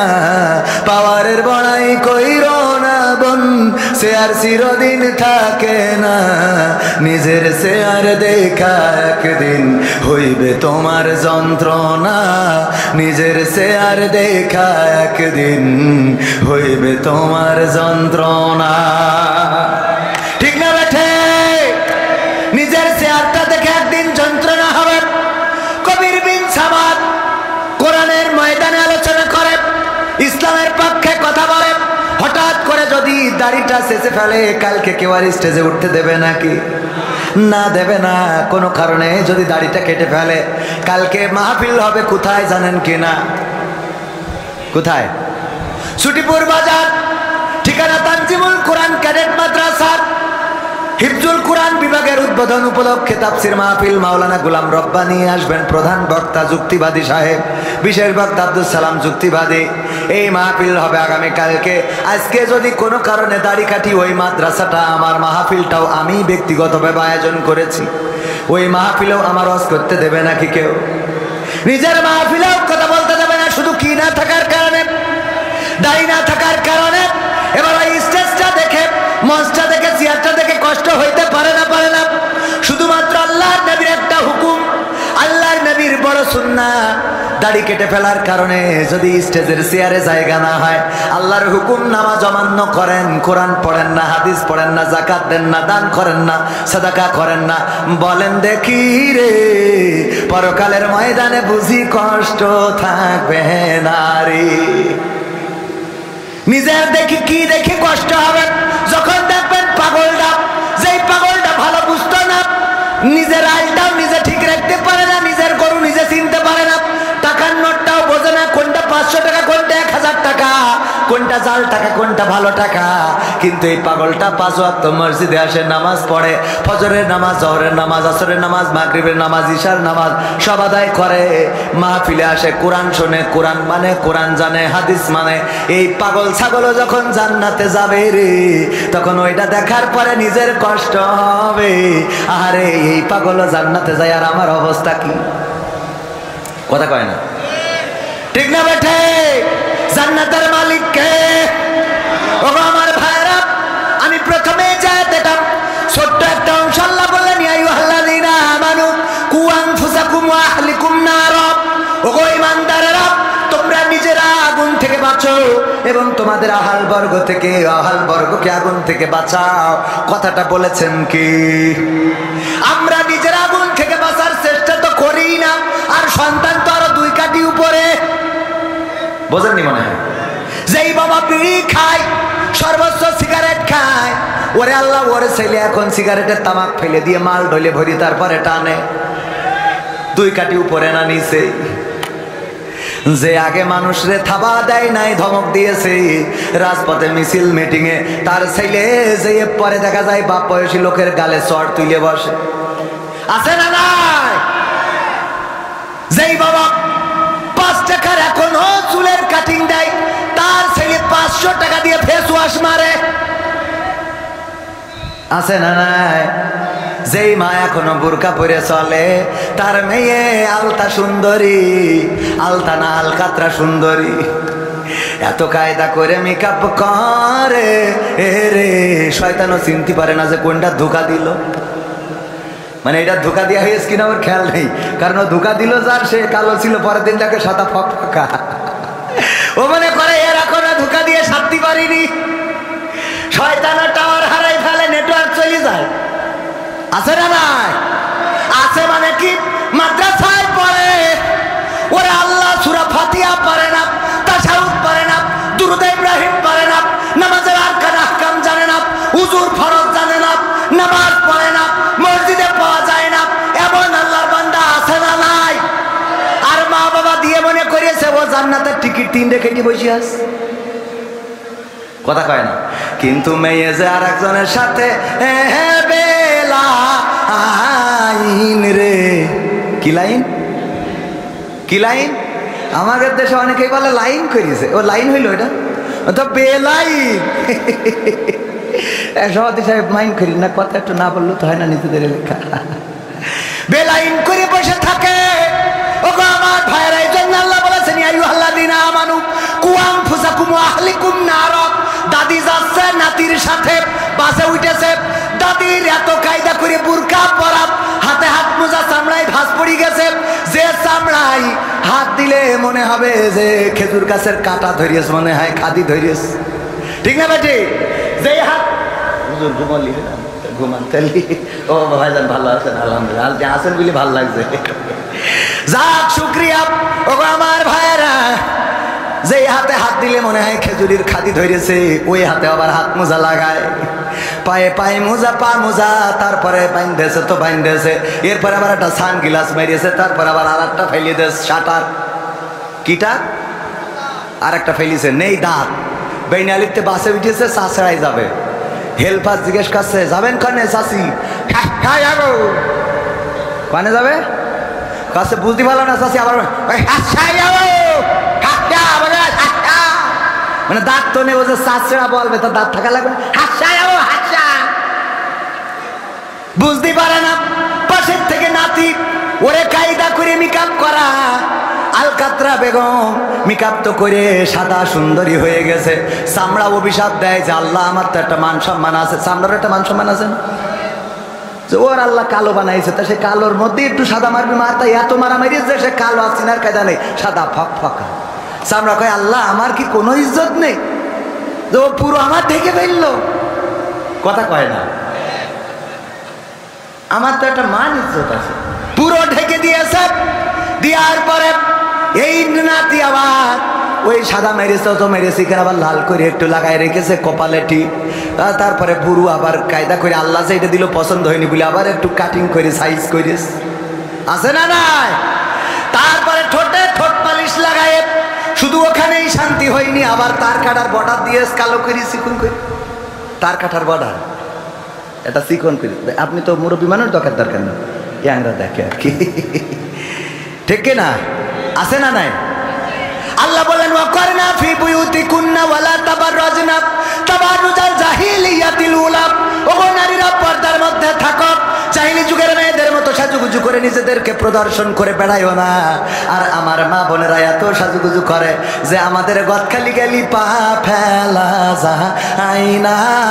যায় না রে, ঠিক না বেঠে? ওরা কারা? সাদের দেশ থেকে এসেছে, হ্যাঁ, এলিয়েনের বাচ্চা। কাদের বাচ্চা? আমাদের বাচ্চা। মানসি না আমাদের, কের মানসি? আমাদের বাচ্চা, আমাদের বোন, আমাদের ভাতিজি, আমাদের নাতি, আমরা ছেড়ে দিছি। যদি কোনো মুরব্বীর বলি চাচা গো তোমার নাতিরে দেখলাম গদখালি আর একজনের মোটরসাইকেলের পিছনে গিয়ার মেরে বেড়াচ্ছে, ও বাবু এখন মুখের বয়স একটু করবে বাবা, ঠিক না বেটে? এখন ওদের বয়স একটু করে করতে দেন, কোনো অসুবিধা নাই, অসুবিধা নাই, কিন্তু পরকালে বাটাম খাওয়ার জন্যে আপনার তৈরি থাকার দরকার আছে না নাই? এই জন্য নিজে ভালো হইলে হবে না, সন্তানকে ভালো বানাতে হবে, আহাল বর্গকে ভালো বানাতে হবে, নামাজ পড়ার জন্য মসজিদে পাঠাতে হবে, কোরআন পড়া শিখাতে হবে, হাদিস পড়াতে হবে, ইসলামী আন্দোলন করাতে হবে। কিন্তু আমরা যেটা করি, বেঁচে থাকতেই 2 দিন 15 দিন দাওয়াতি পক্ষ জনসংযোগে কত মানুষের দাওয়াত দিই, কেউ বলে বাবা দয়া করে আমার ফর্ম পূরণ করো না, কারণ আমি তোমাদের সাথে যাব না রে। এই কথা বলে দুঃখ নাই, কিন্তু যখন মরে তখন যেন বলে না ও গো ইমাম তুমি শোনা, তোমার জানাজা চলবে না রে। বলে তখন বলে কবির বিন সামাদ হুজুর আল্লাহ কেই তোর আব্বা তোমার গেতে ওরম করছি একটু দোয়া করি দেন তোর, আমি দোয়া করতে তুই কর, এতদিন তো ফর্ম পূরণ করতে পারলে না, এখন করো দোয়া নিজে তা নিজে, কথা কয় না। আছে না নাই? মরে যাওয়ার পরে কবরে যাই, কবরে যাওয়ার আগে এবার ইমামের দরকার। আমার আব্বা একটা উদাহরণ দিত, উদাহরণটা দিয়ে আলোচনা শেষ করবো। নিজের অঞ্চল এত আলোচনা করা উচিত না। একজন বিয়ে করেছে দাড়িওয়ালা হুজুর, বিয়ে করার পরে বউ আর তার ঘরে ঘুমায় না, বউ তার বাড়ি আর আসতে চায় না, বাড়িতে গেলে আসতে চায় না, জোর করে নিয়ে আসে, কিন্তু বউ ওই ঘরে ঘুমায় না। কারণ কি? কারণ হলো ওর শালিরা বলেছে যে তোর বুড়োর সাথে বিয়ে হয়েছে, তোর ওই বুড়োর সাথে, বুড়ো খাটাসের সাথে বিয়ে হয়েছে, এই জন্য ওই দাড়িওয়ালার সাথে আর ঘুমায় না, পাশের ঘরে থাকে। চোর চুরি করার জন্য সিং কেটেছে, যেই ঘরে বউ থাকে ওই ঘরে যা ছিল আলনার মধ্যে আইলা শাইলা পাইলা সোনা দানা গয়না গাটি টাকা পয়সা এলইডি সিডি ভিসিডি সব গুছাই নিয়ে চলে গেছে। যাওয়ার পরে যখন সব নিয়ে চলে গেছে, যাওয়ার পরে আর ঘরে কিছু বাকি নেই, ওই সময় এসে শুয়েছে ওই স্বামীর কাছে। ওই সময় কি করি? স্বামী তো মনে করছে যাক আমার বউ ভালো হয়ে গেছে। কেন? কারণ কি? কারণ হলো ইতিপূর্বে কত হুজুরির কাছে তাবিজ নিয়েছে, কত হুজুরির কাছ থেকে ওই যে আমার ওয়াইফ হুজুরির কাছ থেকে দোয়া নিয়ে গেছে, কাজ হয় নাই। তারপরে চরমনার পীর সাহেবের কাছে দোয়া নিয়েছে, কাজ হয় নাই। কবির সামাদের কাছে দোয়া, কাজ হয় নাই। জামাত নেতার কাছ থেকে দোয়া নিয়েছে, কাজ হয় নাই। আমার আশা ভাইয়ের কাছ থেকে দোয়া নিয়েছে, যে বিএনপির কাছ থেকে দোয়া নিয়ে দেখি, তাও কাজ হয় নাই।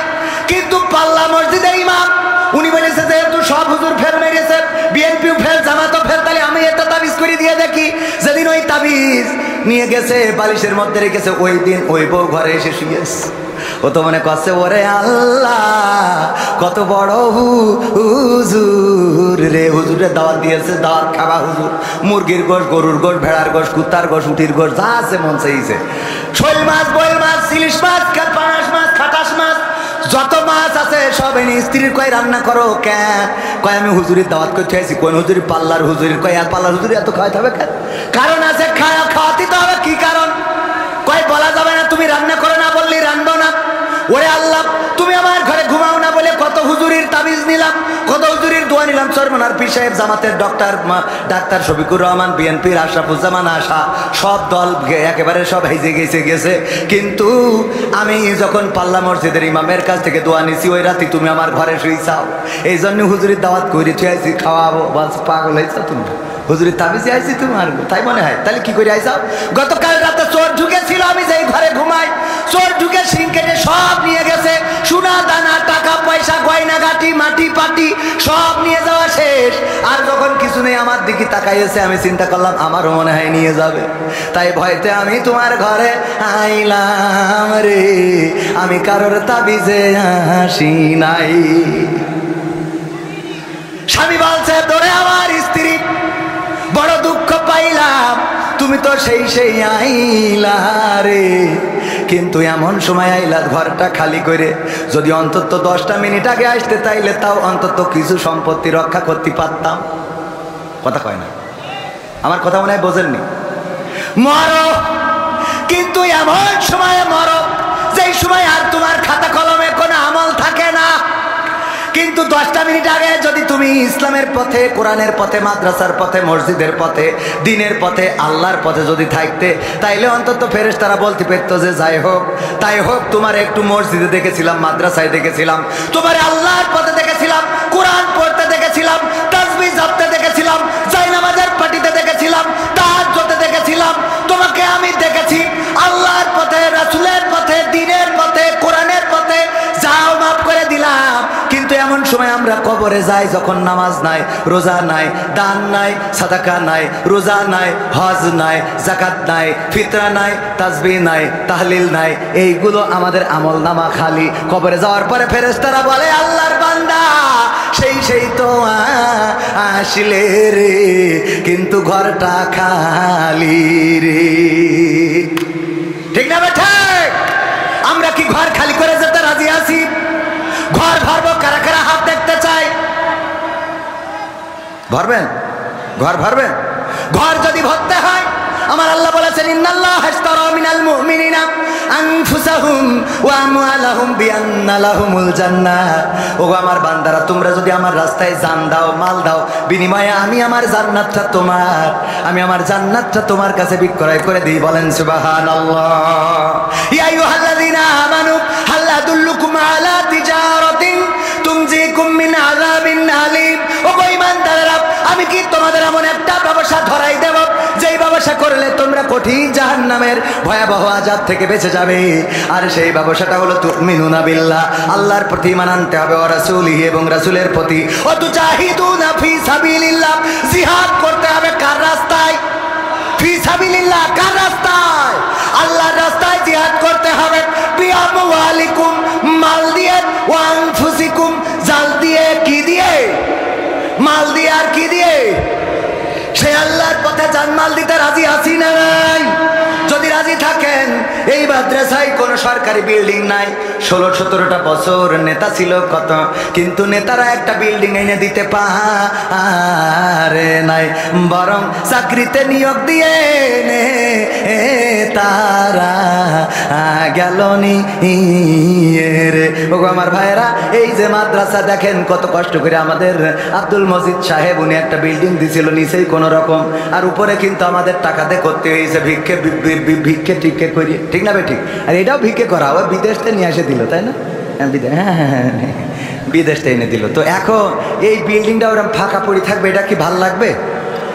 অনেকেই বলতে পারেন গরমকালে ঠিক আছে, তা শীতকালে তো ভাল লাগবে না। এই জন্য শীতকালের জন্য ওই বিল্ডিংটার কিছু ইটের দরকার, কিছু মাটির দরকার, কিছু বালির দরকার, কিছু সিমেন্টের দরকার। এই জিনিসগুলো আপনাদের কাছে একটু হাত বাড়াতে চাই। আমি এই মাদ্রাসার ছাত্র, আপনাদের কাছে একটু দুটি হাত প্রসারিত করে দিচ্ছি। বলেন দেখি, এই বিল্ডিং এর জন্য, এই মাদ্রাসার জন্য একটু বড় অঙ্কের দান করবেন। 10,000, 20,000, 50,000, 5,000 আপনারা যারা দিবেন, পরকালের ময়দানে মারা যাওয়ার পরে কবরে যখন যাবেন, তখন বলবে কিছু তো ছিল না, অন্তত মাদ্রাসায় 10,000 টাকা দিছিলি, ক্ষমা করে দিলাম। কথা কয় না? আল্লাহর এখতিয়ার আছে না নাই? বলেন 10,000 টাকা দেওয়ার মতো, 5,000 টাকা দেওয়ার মতো কোন আল্লাহর বান্দা আছেন? আমি এই মাদ্রাসার ছাত্র, আমার উস্তাদদের নিয়ে দোয়া করে দেব। আল্লাহ রাব্বুল আলামিন চাইলে আপনার মনের নেক মাকসাদ পুরা করে দিবেন, অসুস্থ থাকলে সুস্থতা দান করে দিবেন, অভাব থাকলে দূর করে দিবেন। ও আমার ভাইয়েরা, আপনাদের কাছে 10 ব্যাগ মাটি, 10 ব্যাগ সিমেন্ট, 1টি ইট, 1000 ইট, 2000 ইট একটু প্রত্যাশা করি, নগদ টাকা, বাকি টাকা যে যা পারেন আল্লাহর নবীর ঘরের জন্য। কে কি দেবেন?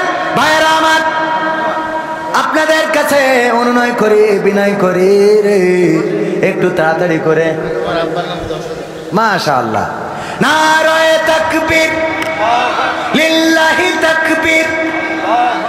আমার সভাপতি অতিথি সাহেব মাওলানা আব্দুল মজিদ সাহেব কয় আল্লাহু আকবার, জিন্দাবাদ জিন্দাবাদ। ওই না কোন জয় বাংলা কোন, মানে 16-17 বছর কিছু না বলি মানে মুখ দিয়ে বেরোচ্ছেন। আপনাদের থেকে তো উড়া ভালো, যে কিছু বলতে দিনে তাও রাজপথে হঠাৎ করে পতাকা নিয়ে বেরোয় জয় বাংলা, কথা কয় না। আমি কুমিল্লা গেলাম ওয়াজ করতে, একজন বলছে যে আমরা সবাই রাসূল সেনা, ভয় করি না বুলেট বোমা। এবার উল্টো কইছে, আমরা সবাই ভয় করি না বুলেট বোমা। সালিবিলি বলছে আমরা সবাই মুজিব সেনা, মানে রাসূল সেনা হারাই ফেলল, মুজিব সেনা। ভাইয়েরা আমার, সভাপতি সাহেব পিতামাতার জন্য দোয়া আছে, জনাব হযরত মাওলানা আব্দুল মজিদ আল আজাদ সাহেব 10,000 টাকা করলেন দান। আল্লাহ আমার অতিথি সাহেবকে কবুল করে নাও, নেক হায়াত দান করে দাও, পিতামাতার কবর জান্নাতের বাগান বানিয়ে দাও। ওগো আল্লাহ, পরকালের ময়দানে জান্নাতের জান্নাতের সিঁড়িতে তুমি দেখে সাক্ষাৎ করিয়ে দিও। আল্লাহ তুমি কবরটা রিয়াজুল জান্নাতে পরিণত করে দিও। আল্লাহ জীবনের গুনাহ খাতাগুলো মাফ করে দিও। সবাই জোরে জোরে বলেন আমিন। তারপরে কোন আল্লাহর বান্দা আছেন একটু তাড়াতাড়ি বলতে হবে 10,000 টাকা আর দেওয়ার মতো কোন আল্লাহর বান্দা আছেন রে? 10,000 টাকা, 10,000 টাকা, 5,000 টাকা খুব তাড়াতাড়ি করে দিতে হবে। আমি এলাকার সন্তান, এই জন্য অনেকেই মনে করছেন ও এলাকার সন্তানের কাছে দেব না, কিন্তু প্রধান বক্তা টাকা কালেকশন করবে না, কারণ উনি আমার শ্রদ্ধাভাজন। সাধারণ সম্পাদক আশরাফুজ্জামান আশা 5,000। মাশাআল্লাহ 5,000 হবে না?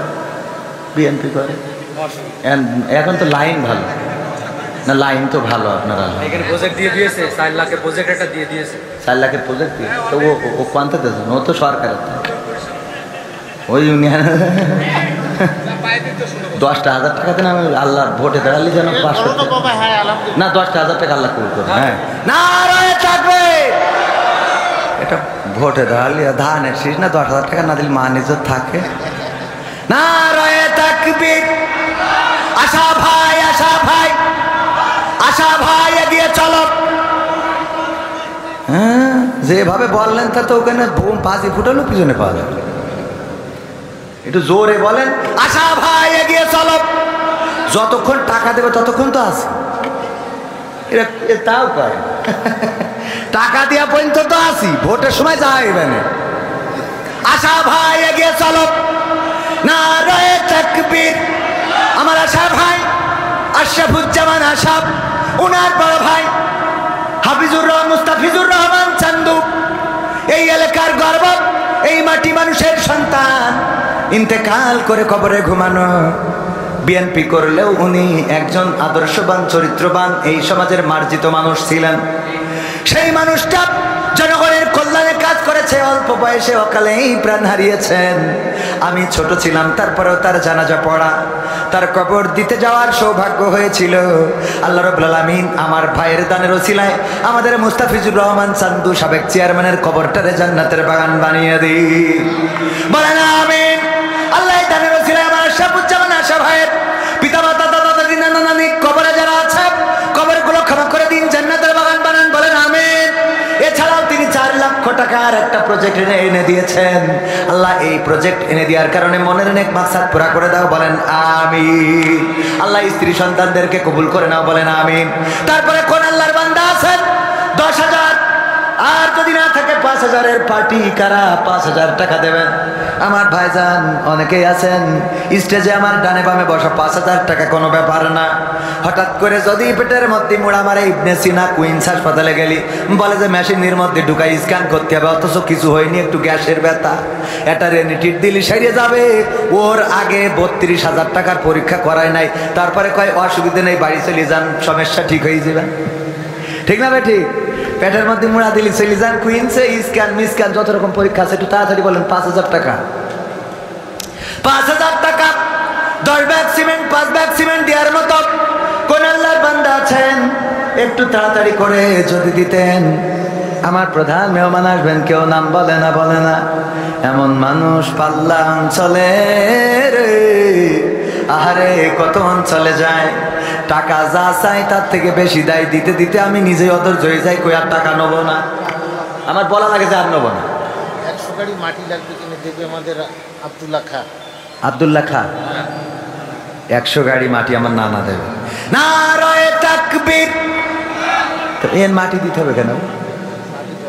পানি জমা ও তাহলে তো দিতে হবে। মাটি না দিয়ে ওটা ড্রেন বানাই দিয়ে তো ওই টাকা অন্য জায়গায় লাগাই দিলে হতো। তো জায়গা জাপার করবে, দিক না সেই মাটি, তাও দিক। নারায়ে তাকবীর। আমার নানা জিন্দাবাদ কয় না, আমার নানা, আমার আক্তারুল স্যার, মামা হইলেও আমি মামা বলে ডাকি না, আমাদের স্যার, স্যারের বাবা আমার আব্দুল্লাহ খান নানা 100 গাড়ি মাটি দিবেন এই মাদ্রাসা ভরাটের জন্য, পানি জমে যায়। আল্লাহ তুমি দানকে কবুল করে নাও, এই দানের ওসিলায় আমার নানার পিতামাতার কবর জান্নাতের বাগান বানাও। আল্লাহ যারা বেঁচে আছেন নেখায়াত দান করে দাও। আল্লাহ এই দানের ওসিলায় পরকালে পুলসিরাতটা সহজ করে দিও, আমল নামাটা ডান হাতে দিও। আল্লাহ তুমি দয়া করে জান্নাতের এক কোণে জায়গা করে দিও, বলেন আমিন। তারপরে কোন আল্লাহর বান্দা আছেন অতি তাড়াতাড়ি আমাদের মেহমান আসবেন, উনি গভীর রাত পর্যন্ত ওয়াজ করেন না। আমার উস্তাদ আমি বড্ড ভয় পাই, একটু তাড়াতাড়ি করে আমার প্রাক্তন ছাত্র যারা 5,000 টাকা, আমার 5,000 টাকার পার্টি, কারা পার্টি 5,000 টাকা? বিএনপির নেতা, জামাতের নেতা, জাসদ বাসদ হেফাজতের নেতা, এমনকি আওয়ামী লীগের নেতারাও এসে দিয়ে দোয়া নিয়ে যেতে পারেন, দোয়া করে দেবো যেন অন্তত টিকে থাকে। দোয়ার দরকার আছে না নাই? দোয়া ভাগ্য পরিবর্তন করে। ও আমার ভাইরা, 5,000 টাকা কোন আল্লাহর বান্দা দেবেন? যদি একটু তাড়াতাড়ি আসতেন। 5,000 টাকা দেওয়ার মতো কোন আল্লাহর বান্দা? তাড়াতাড়ি 5,000 টাকা নেই? 5,000 টাকা 10,000 হইলো, কিন্তু 5,000 হবে না, এটা কোনো কথা হইলো? আর এই মাদ্রাসা তো শুধু পাল্লার না, আজমপুর, রাজাপুর, গঙ্গাধারপুর, শিমুলিয়া, আজমপুর, এই সব অঞ্চলে বিদেশি মানুষ একেবারে তো নেহায়েত কম না। হ্যাঁ, অনেক মানুষ, এমন মানুষের হিসেবে হয়ে গেছে ও মরার পরে যা হয়ে গেল, বুঝো? সাহেবের আব্বার নামে, যেহেতু ওনার আব্বা মাদ্রাসা জমি দান করেছে, কবর 5,000 টাকা। মাশাআল্লাহ, নারায়ে তাকবীর। যারা দেয় তারাই যাচ্ছে। আমাদের কুদ্দুস সাহেব, ওনার আব্দুল কুদ্দুস সাহেব, ওনার আব্বার নামে, আব্বার কবর এখানে মাদ্রাসার জমিটাও দান করেছিলেন। এখনকার সময় মাদ্রাসা করার জন্য জমি দান করা তো দূরের কথা, জমি ভাড়াও দিতে চায় না, বেচা আরো তো পরের কথা, ভাড়াও দিতে চায় না মাদ্রাসার জন্য। আমি নিজে মাদ্রাসা করে বুঝতে পারছি, ওরে বাবা, মানুষের অত খাই খাল, নিজে মাদ্রাসার জন্য দেবো, ও কবরে নিয়ে যাবে জমি, সব করে নিয়ে যাবে। অথচ এই মাদ্রাসাগুলো করে দিয়ে গেছে আগের জামানার মানুষগুলো। আমার আব্দুল কুদ্দুস সাহেবের বাবা এই মাদ্রাসার জায়গা দিয়েছিলেন, পাশে এই ঘুমানো উনার নামে 5,000 টাকা করলেন দান। আল্লাহ কবরটার জান্নাতের বাগান বানাও। আল্লাহ তুমি দয়া করে পরকালের জীবনটা সহজ করে দাও। আল্লাহ জান্নাতের সিঁড়িতে পরিবারের সাথে দেখা সাক্ষাতের ব্যবস্থা করে দিও। সবাই জোরে জোরে বলেন আমিন। তারপরে আর কেউ আছেন 5,000 না দেন, 3,000 দেন, 2,000 দেন, 1,000 দেন, দেখি কোন কোন আল্লাহর বান্দা মারুম হবেন না। 3,000, 2,000, 1,000 টাকা দেওয়ার মতো। আরে কয়দিন পরে ধান উঠবে, 1 মণ ধানের দাম 1400-1500 টাকা। কেউ চাইলে ধানও লিখে দিতে পারেন, 1 মণ ধান, 2 মণ ধান। আগের সময় দেখতাম টাকা চাইলে মানুষেরা ধান দিত, পাট দিত, মুরগি দিত, টাকা দিত, ইট দিত, রড দিত, সিমেন্ট দিত, বালু দিত। হানেপালির মেয়ে, পিতা আব্বা মারা গেছে এবং 2 সন্তানের নামে 1500 টাকা দান করলো। আল্লাহ বাবার কবরটারে জান্নাতের বাগান বানাও। 2টা সন্তান কলিজার টুকরাকে মানুষের মতো মানুষ বানিয়ে দাও। আল্লাহ এই দানের ওসিলায় তুমি তার মনের নেক মাকসাদ পুরা করে দাও, বলেন আমিন। আমিন। ওই গঙ্গাধরপুরের কামাল 5 ব্যাগ সিমেন্ট। হ্যাঁ, মাশাআল্লাহ, নারায়ে তাকবীর। আমার গঙ্গাধরপুরের কামাল ভাই 5 ব্যাগ সিমেন্ট করলেন দান। আল্লাহ বাড়িয়ে দাও, সম্মান দেখায় দিয়ে দাও। তোমার নবীর ঘরের জন্য যে সিমেন্ট দিল আল্লাহ, পরকালে সেই রাসূলের শাফায়াত তুমি তার নসিবে দিয়ে দিও, বলেন আমিন। তাদের আপনজনদেরকে কবুল করে নাও। তারপরে বলেন মুফাজ্জল পাল্লা 4 ব্যাগ সিমেন্ট। 4 ব্যাগ দেবে কেন কইছেন ভাই? 5 ব্যাগ দেবে না 10 ব্যাগ দেবে? তো 4 ব্যাগ, এটা আবার কিরাম হিসেবে? তার একটা হিসাব। আচ্ছা, তার একটা হিসেব আছে, মাইনে নিলাম। নারায়ে তাকবীর। মুফাজ্জল ভাই, তাই তো? মুফাজ্জল, আমার মুফাজ্জল ভাই 4 ব্যাগ সিমেন্ট দিবেন। আল্লাহ দানকে কবুল করে নাও, নেখায়াত দান করে দাও, মনের নেক মাকসাদ পুরা করে দাও, পঞ্চমদের কবুল করে নাও। আল্লাহ দিনদার ইমানদার বানিয়ে দাও যারা বেঁচে আছে। আল্লাহ তুমি পরকালের জীবনটা সহজ করে দাও, বলেন আমিন। তারপরে কোন আল্লাহর বান্দা আছেন সিমেন্ট দিবেন, ইট দিবেন, রড দিবেন, বালু দিবেন? রড তেমন লাগবে না, বালু লাগবে, সিমেন্ট লাগবে, ইট লাগবে, খোয়া লাগবে, পিকেট লাগবে, টাকা লাগবে। আমার মা বোনেরাও নাম লিখিয়ে দিতে পারেন গো, একটু তাড়াতাড়ি করে যদি দিতেন আমি দোয়া করে দিতাম। আমার ভাইয়েরা, আমার কিশোরেরা, তরুণেরা, যুবকেরা, তোমাদের গদখালি যাওয়ার টাকা হয়, ফোনের এমবি কেনার টাকা হয়, তারপরে ওয়াইফাইয়ের বিল দেওয়ার টাকা হয়, তারপরে তোমার কি হয়? পাল্লার আয়ুব ওর আব্বার জন্য দোয়া চেয়েছে 1,000 টাকা। নারায়ে তাকবীর। পাল্লা গ্রামের আয়ুব হোসেন পিতা মাতার জন্য দোয়া চেয়ে 1,000 টাকা দিল, দান করলো দান। আল্লাহ বাড়িয়ে দাও, সম্মান পিতামাতার কবর জান্নাতের বাগান বানাও আল্লাহ তুমি তাকে দিনদার ইমানদার বানায় দাও আল্লাহ তুমি দয়া করে তার দানের ওসিলায় দুনিয়ায় যারা বেঁচে আছে নেক হায়াত দান করে দাও সবাই জোরে জোরে বলেন আমিন। তারপরে আমার হুজুর উস্তাদ জিদ আব্দুল ওয়াহেদ সাহেব উনার স্ত্রী 500 টাকা নগদ করলেন দান এবং আব্দুল ওয়াহেদ সাহেব 1 মণ ধান দিবেন আল্লাহ দানকে কবুল করুন। মামুন গঙ্গাধারপুর 5000 টাকা নারায়ে থাকবে মামুন গঙ্গাধারপুর 5000 টাকা আল্লাহ দানকে কবুল করে নে খায়াত দাও মনের স্বপ্ন পুরা করা পঞ্জনদের কবুল করে না। আমার হুজুর দিয়েছেন 1 মণ ধান এবং স্ত্রী দিয়েছেন 500 টাকা আল্লাহ কবুল করে নাও। ওয়াসেল আলী মেম্বার মাশাআল্লাহ উনি তো শক্তিশালী মেম্বার তা শুধু 5 ব্যাগ সিমেন্ট উনি তো powerful member doctor Rabiul Islam Wasel Ali member